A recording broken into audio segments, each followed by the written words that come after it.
Araragi Tsukihi, the youngest of Araragi Koyomi's little sisters. She is simultaneously both a human and an oddity, as although her identity very much is Araragi Tsukihi, it is also just as much that of an oddity, that of the Nisemonogatari, the dying bird, the evil phoenix. She is an oddity masquerading as a human, a fake, a Nisei, but as Kaiki says, sometimes a fake is even more valuable and even more dangerous than the real thing. And for the case of Araragi Tsukihi, the line between fake and real is one that is very much blurred. If you find yourself entertained at any point during the video, then consider liking, subscribing and ringing that bell, as I cannot explain to you how much such a small action can do for this channel. Also, if you want to support this channel further, then consider pledging to my Patreon. Anyway, on with the video. Araragi Tsukihi is both human and oddity, both woman and monster, but let's first examine her as a person, as a flesh and blood human. Tsukihi, in all honesty, is a very confusing person, but that confusion regarding her as a person comes down to the fact she is in fact rather simple. What I mean by this is that Tsukihi is a person with basically no depth. Her inside is the same as her outside. She reacts in response to the environment, to the situation, but as soon as a new situation arises, her responses change in tow. For example, in Nisemonogatari, she is angry at Araragi for taking one of her plushes.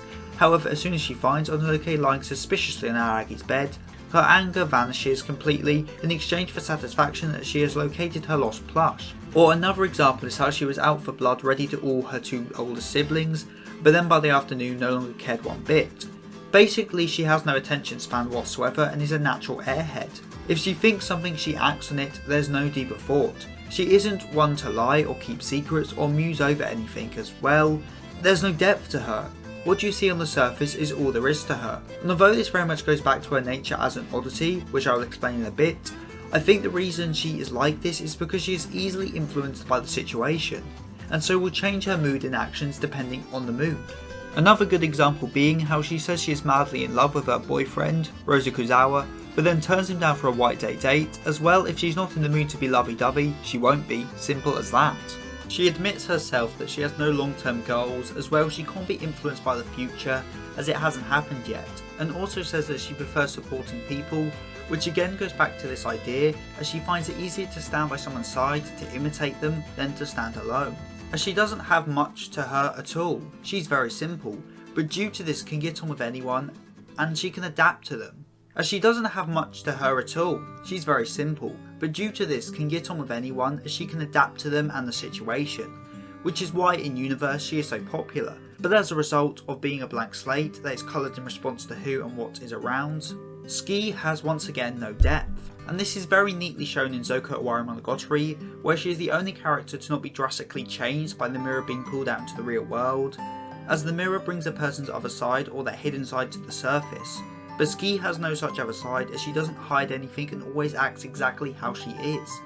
Which is also why she is so violent and impulsive, as she has no restraint, she has no inner thoughts, so says whatever comes to mind and acts however she wants in the moment. This is how she can say what on the surface are such hurtful things to Sengoku, as she has no deeper layer, no subconscious with which to think about her words before she says them.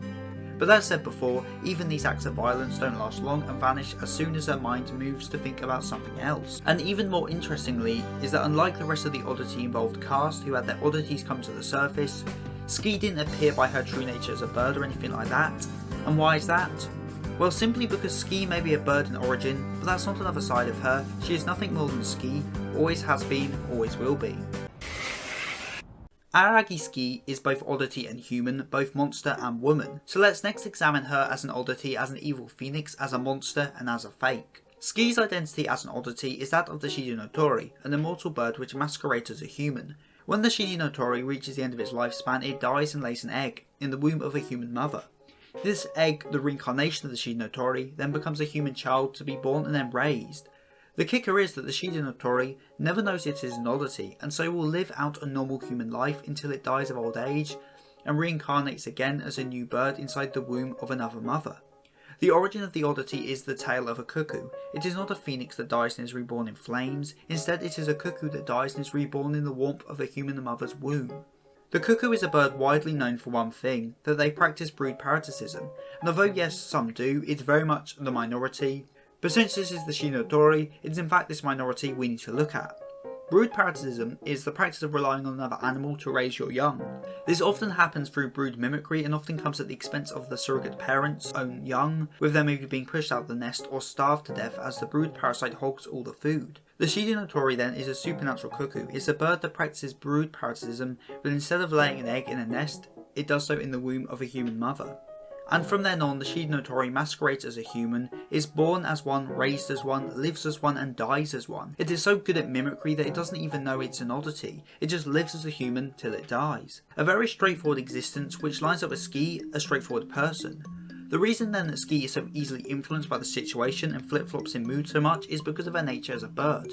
Her purpose as an oddity is to masquerade as a human, to pretend to be a human, and to do so she must copy the humans around her, she must be easily influenced and easily adaptable, something which she obviously is, resulting in her changing her mood based on the situation, and more importantly, copying other people. The best example of this being that she is an ally of justice. And although yes, Tsukihi does have a justice-motivated spirit, as she admits to herself, her love for justice and her reason for being a hero of justice is mainly down to Karen. She is influenced by her big sister, she is imitating her sister, imitating how a human daughter should act. Which also ties into how she said that she is drawn to people with goals, who do big things, as those are the people easiest to imitate. It's in her nature to copy, as it's her purpose to masquerade as a human. And another thing of note is her bad memory. Within Amari Monogatari, Tsukihi completely forgetting who Hanikawa was after only 1 year. And well, once again this goes back to her oddity nature, as if she doesn't see something for a while, she can't imitate it, and so it becomes useless to her and not worth remembering.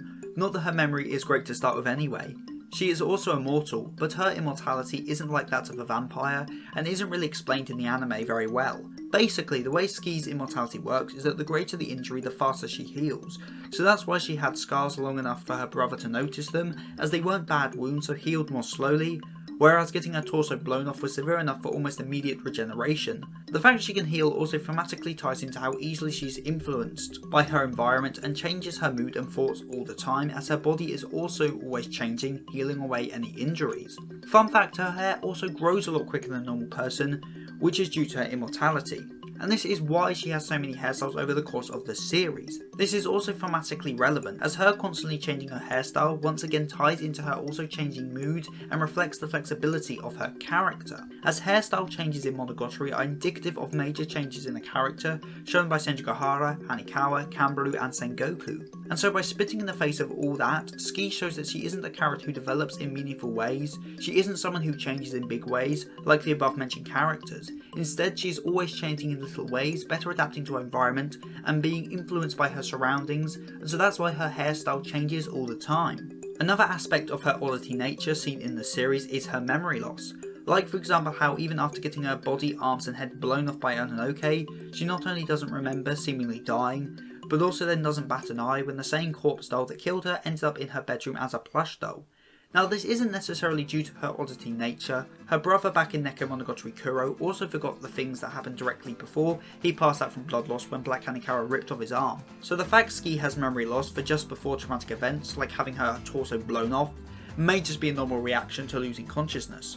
However, it could also be a self-defense mechanism due to her oddity nature, as if an oddity whose purpose is to masquerade as a human finds out it isn't human, won't that just interfere with its purpose of pretending to be human? And this is even hinted at in Iroka Monogatari's Tsukihi Undo arc, but it isn't a confirmed thing, so obviously take it with a grain of salt, or since this is Tsukihi, a sip of tea.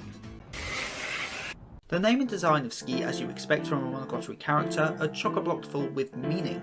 To start with her name, Tsukihi means literally moonfire, with the kanji for moon and the kanji for fire, and is also a homonym for Tsukihi, passing times. And now obviously both time and fire hint towards her nature as a phoenix, with phoenix living a long time due to their immortality, and in many legends phoenix are birds of fire, birds which upon death burst into flames, only to be reborn in the ashes. Though in the specific case of the Nisemonogatari, it is not fire in the literal sense of an actual flame, but instead is the warmth provided by the flame, the warmth a bird uses to hatch its egg, or more accurately, the warmth provided by a human mother's womb. And well, of course, fire also references the Fire Sisters, with Karen also having the kanji for fire in her name, though for her it is ka rather than he. The moon, on the other hand, not only just references the supernatural overall, but also mirrors Karen, who is often represented by a sun in the story, so they are sun and moon. something which is even more fitting, as if you use the before mentioned homonym that means passing times and translate the individual kanji themselves, you get months and days, which if you know even a little bit about the Japanese language, then you should know that the kanji for month is funny enough the same as moon, and the kanji for day is the same as sun, meaning you can literally read it as moon and sun, which funny enough is the Fire Sisters, as one is represented by a moon, another the sun, as a pair. Beautiful! And fun fact, the Niso Ishin, to create these beautiful levels of meaning in his names, always comes up with the name first and then builds a character around it. Now isn't that funky? Her design itself then is also of some note. To start with, she has a hairstyle which changes all the time, and as said before, this represents her ability to change and adapt by how her hairstyle is always changing. Her love of kimonos and yukatas may also be a reference to her identity as a phoenix. As well, phoenix are long-lived immortal creatures, with the Shizunotori in specific being an oddity that is constantly reborn through the eras. Therefore, by wearing traditional Japanese clothing, Tsukihi is showing how long she has in reality lived, with her preferring the clothing of the past, something one of her past selves without a doubt wore. This also ties into how Tsukihi can also be written, as mentioned before, with a kanji for sun, as passing time can reference how even in the modern day she is still wearing the clothing of the past. Her egg hairpin, a symbol of the Fire Sisters, also references identity as a bird as well as an egg, and as an Araragi, she of course has an ahoge, though I don't think that's of any real relevance apart from her familiar ties. Tsukihi is the younger sibling of Araragi Koyomi, and much like with his other sister, Araragi is foiled by Tsukihi in one main way. Karen and Araragi both embody the childish sense of justice and a desire for self-sacrifice, something Araragi chastised his sister for, in a way that very much made him a hypocrite. For his other sister though, it isn't a sense of justice that they share, but instead a lack of self-perspective. Now Araragi obviously has issues when it comes to self-perspective, the existence of Ogi being clear evidence of that. But what about Tsukihi? Well, again, this is pretty evident, to the point that Araragi even says so directly in the Monster Season's Amari Monogatari. And while this makes sense, by nature she is an oddity, but Tsukihi herself does not know. She doesn't even realise what she is, by definition she lacks self-perspective. Though unlike Araragi, who comes to learn self-perspective and to realise the errors in his actions and thinking, Tsukihi doesn't. And while that isn't necessarily a bad thing, as if she was to learn her true identity, what good would that do? Tsukihi is happy enough as she is, as simply the youngest daughter of the Araragi household, and although there is technically more to her than just that fact, to her that is all she is. And by being a fake little sister, not being Araragi's real sister, in the eyes of some, this only strengthens the idea of family that the Araragi household holds so dear. As oddity or not, Tsukihi is Araragi's sister, and nothing will change that, as the Araragi household really are close and do some pretty weird stuff, but at the end of the day, all three siblings would die for one another in an instant, and all three love and cherish each other no matter what or who they are with all their heart. The Suganoki second middle school Fire Sisters, named as such due to both Karen and Tsukihi holding the kanji for fire in their names as explained already, are a duo of allies of justice. Out of everyone, Tsukihi is closest to her sister Karen. They are joined at the hip, a pair of misfits and troublemakers in the eyes of their older brother. Tsukihi very much acts as the brains and strategist for the duo, and Karen is the lady of action, the one to dish out damage to evil and to take action when needed, even if reality Tsukihi can be even more violent than Karen. It's a very favourable partnership, each making up for the parts the others lack. Tsukihi obviously imitates Karen a lot, especially in her sense of justice, but also likes playing the support to her sister as it suits her nature as a mimic, not being the centre of attention, almost blending into the background without being suspicious.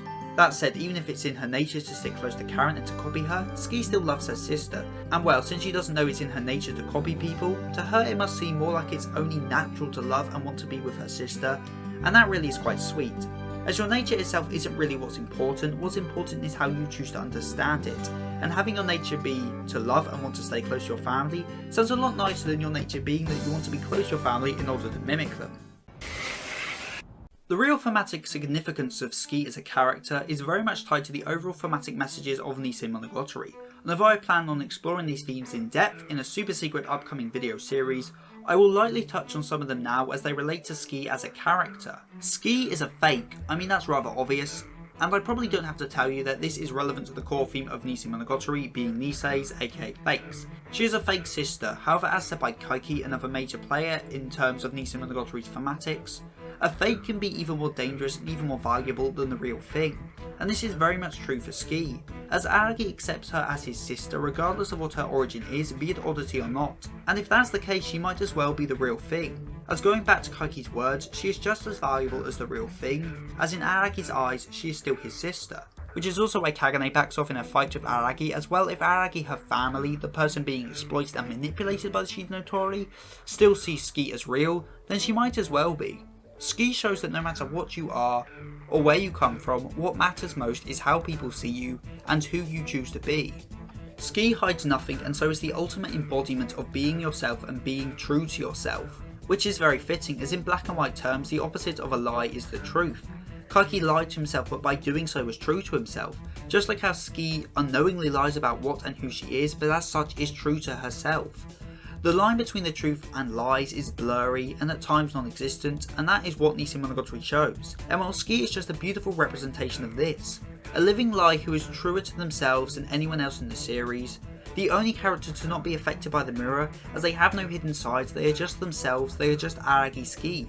Something which makes her awfully similar to Oshino-ogi, someone who also is a living lie, but also is nothing but just themselves, and well, if you think about it, this might actually be the case. As Ogi is Aragi's other side and Tsukihi imitates others, so maybe the reason her and Ogi are so similar is because she is imitating a part of her older brother, a part which in reality is just his other side, Oshino-ogi. Though that is just some food for thought. And speaking of Ogi, she says something quite interesting about Tsukihi. She says that her future is too wide, that she is almost omnipotent, she doesn't know everything but can do anything.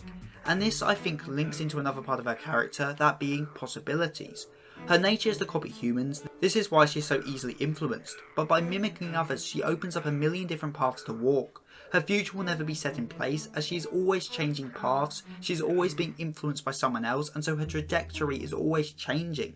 Her future is one of unlimited possibilities, though that said, she is chained by this fact. She only has a future due to others, her multiple choices, her multiple paths to walk, are due to all the people she can imitate.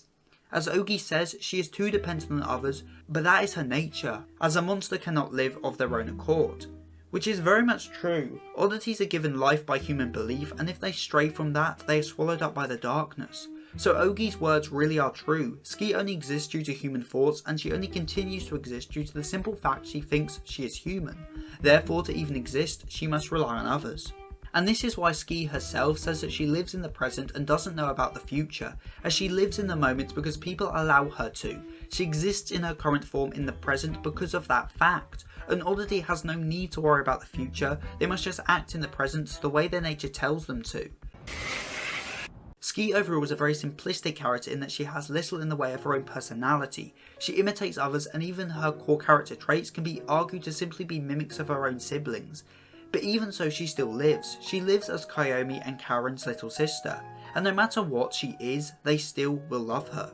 So in a way, the take-home message from my character, at least for me, is that no matter what or who you are, there are still people out there who will love you, and that if you try hard enough, you can be whatever you want to be, as you may start out a fake, but end up even more real than the real thing. Comment of the week comes from Gabriel Farkas, and I guess we just won't see eye to eye with some people. If you're interested in my literary endeavours, why not check out my books Gang, Fluid Justice and People of 8 Volume 1, available at Amazon.com. And if you want to help to support this channel, consider pledging to my Patreon, where for as little as £2.75 a month, you can get your name at the end of the video like Hikari Desu. So with all that said and done, I have been Seth the Sin, the Deadly Sin of Geek, and I'm signing out. Stay safe, everyone.